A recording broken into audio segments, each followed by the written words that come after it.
Rusia tangkal rudal Storm Shadow raksasa NATO. Ukraina kelabakan cari senjata baru. Rudal Storm Shadow tampaknya mulai jarang digunakan oleh militer Kiev dalam perangnya melawan Moskow. Padahal, rudal tersebut sempat digembar-gemborkan menjadi game changer di perang Rusia melawan Ukraina. Mengutip Tribunnews CM, rudal Storm Shadow Inggris oleh Ukraina ini kurang efektif menghadapi Rusia dan sistem pertahanan udaranya yang terbukti tangguh.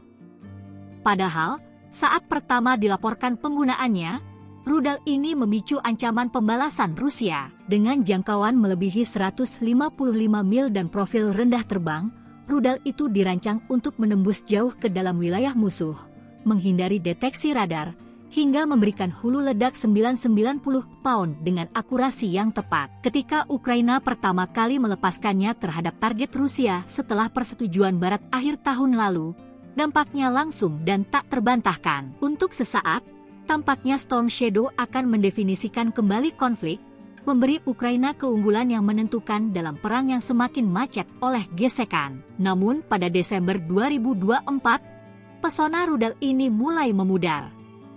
Inggris, yang telah memasok sebagian besar Storm Shadows Ukraina, dilaporkan menyediakan sekitar 100 hingga 200 unit sejak 2023. Sebuah pernyataan Kementerian Pertahanan Inggris dari Januari 2025, sementara samar-samar mengisyaratkan memprioritaskan aset yang ada untuk sekutu NATO. Ini menunjukkan kalau London kemungkinan ragu-ragu untuk menghabiskan cadangannya sendiri lebih lanjut demi Ukraina.